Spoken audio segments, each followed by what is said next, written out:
pleasure to be with all of you again. Love coming to this conference. You know, we face adversity of many types in our lives.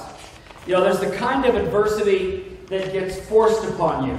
That could be the loss of a loved one. That could be, for in my life, my son, who's adopted from China, the first 4 years of his life were spent in an orphanage.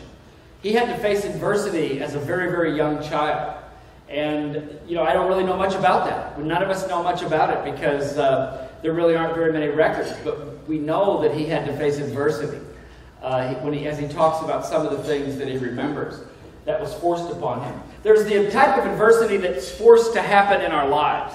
For example, many of you know that 7 years ago, the arthritis in both my knees got so bad that I had to have both of my knees replaced.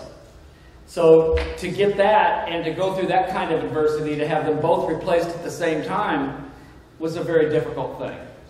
Then there's the type of adversity that we choose. We choose, right? In sport, we choose to compete. We choose to get in front, to have adversity enter our lives. And for me, for the purpose of this talk this morning, I chose to climb one of the world's most iconic mountains, Kilimanjaro. Now, think about your own life, though, as I go through what I'm going to share with you today. You know, in our past, we've had to climb mountains in our lives. In our present, some of you might be climbing mountains right now. You're facing big mountains in your life. And if you're not facing one, get ready because it's coming. That's sort of the thing of life. You know, with social connections, personal relationships, parenting, health issues, you know. So I want you to think a little bit about the mountains you're climbing right now, those proverbial mountains, and let's see if we can apply some of what I learned to do this. Now, the question is, why climb the mountain? Why do this at my age and with a young son? I did it with my son. Well, what stimulated this was when I was 20 years old, my father took me to Alaska. We drove and we camped all the way. And it was so memorable. My father and I were very estranged, by the way. It was a tough trip. But we came closer. We became closer after that trip. But at my dad's eulogy, when he passed away, the pastor who gave my dad's eulogy, almost all he talked about was our trip to Alaska. And how my dad constantly talked about it. And the memories that it created. And it just hit me that here I'm obviously an older father. I have a young son. And I wanted to create an adventure. A real journey. Whether we made it or not. The preparation for the journey. The adventure. How do we do it? And that was really why. So our plan was, we were going to go to Africa, and we were going to take what's called the Lemosho route. So we were going to start on the west side of the mountain, skirt the mountain, do acclimatization hikes.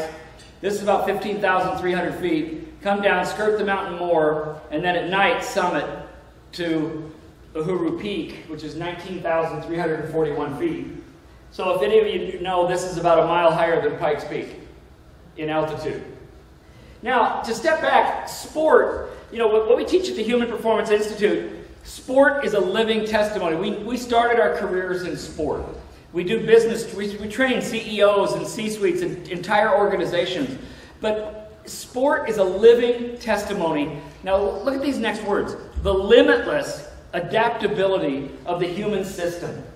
I mean, our sport, tennis, is, I really believe it's a metaphor for life in a huge way. A huge way. I can't make the promise that Jolene made, though. Life is terminal. Okay? I mean, I can't make the promise Jolene made. You won't die. I'm not sure. If that happens, we need to bottle it and we will make a lot of money. Okay? I think. Maybe not. So, I want to share with you 10 lessons that I learned from sport that I applied in preparing for and climbing Kilimanjaro with my son.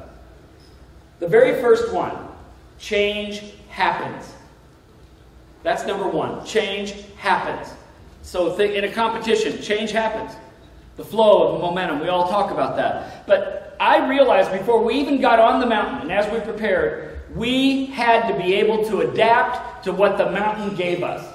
A mountain of this magnitude has its own weather system, for example. You don't know what you're going to get. And by the way, 19,000 feet, it's very difficult to train. You don't know. There's knowns and there's unknowns. So I knew that one of the things that we had to prepare for mentally and emotionally was to adapt to what the mountain gave us. And we have to adapt to what life gives us. We have to adapt to what a tennis match gives us. You hear it all the time with players. I had to take what the opponent gave me. Well, I had to adapt. We had to adapt to the emotional hits in the face we were going to get on the mountain. And I knew that, so we talked about it constantly. Number 2, we must have a good support system. This is a quote from one of my fellow climbers. She's the Vice President of Global Health Services for all of Johnson & Johnson. And she said it was the hardest thing she had to do mentally, ever. And I'll tell you, it's the hardest thing voluntarily I've ever gone through in my life. Getting both knees replaced at the same time is tough. But the hardest thing voluntarily I've ever done was probably this. But notice second paragraph I want to share when her husband had to go off the mountain with altitude sickness. So some of our fellow climbers didn't make it. You know, she was alone, proverbially alone. Her adult children were with her. She had all of us with her. But you had to rely on your support system. We in sport have to rely. Sport teaches us to rely on a support system, to have connections. So number 2 is we have to have a support system. Number 3 is always prepare yourself for this question. Always ask what matters most right now. I believe this is why some players struggle and some don't. One of the things I learned from working with world-class athletes is to ask them to answer the question, what matters most to you and why are you doing this? Because if it's about making the money at a world-class level, you don't have a chance. Tell me really what matters most. Why are you doing this?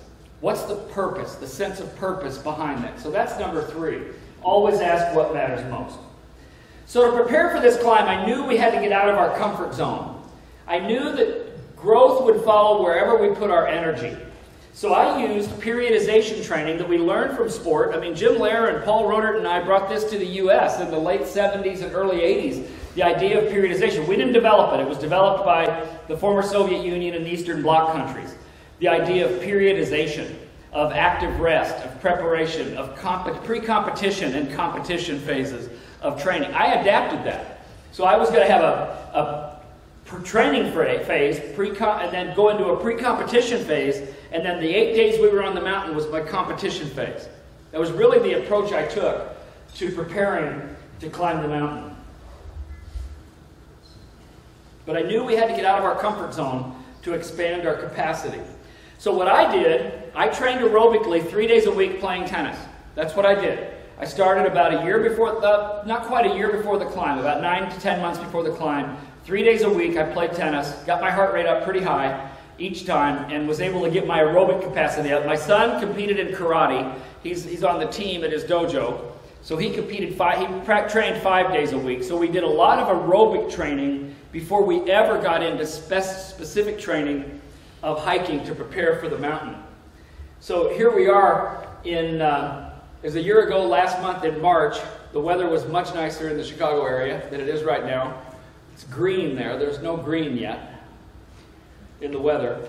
So we started hiking with backpacks and poles to start training our bodies to specifically hike. That's the one thing you hear about when you do treks into the mountains, is you've got to specifically train your body to hike with a backpack and using poles. So the places we hiked, again, I'm in the preparation phase. We went to several state parks near us that had river bluffs, and we hiked up and down the river bluffs. I intentionally chose trails like this so that they were very, very rough, because I knew from all the pictures and everything I'd read about Kilimanjaro that it was going to be a very rough trail. There was going to be scrambling over boulders. So we went to Rocky Mountain National Park 3 weeks before we left for Africa. I really wanted to keep seeing how my son responded to altitude, although now as I look back on it, that's kind of funny, because here we are at about 12,000 feet in Rocky Mountain National Park, and you're almost 1.5 miles lower than we were going to be on Kilimanjaro. So I'm not really sure how much it really prepared us for Kilimanjaro. But we did choose trails like this. This is an actual trail in Rocky Mountain National Park, and this simulated a couple of times. I'll show you the Kilimanjaro photos, just going across boulders. And I got to tell you, when you've got artificial knees and you can't really feel where you're going with this is a little sketchy to try to do this and to scramble over boulders. All right. So, point number four. Remember I said we're going to be at 10 points? Number 4, always have hope. Always see the glass half full. Train yourself that no matter how tough it gets, you see the positive. I believe that sport teaches us that lesson, because if you go south, if you go negative, you're going to lose. You're probably not going to win. You've got to learn how to reverse negative situations and see them as positive. So the most important story was the story that was going on in our minds about how are we going to do this. We can do this. It was a positive mindset that we wanted to take into this. Point number 5. Point number 5. Own your goal. Own your stuff. One of the things that really, it's still to this day, and I'm not as involved in coaching as I was earlier in my career, but I will never forget it, and I'm not going to mention any names, but everybody in this room has heard it. When a coach and parents say, "We won, the athlete lost." I'm sorry. You didn't do squat. You supported them. Yes, you were part of the team.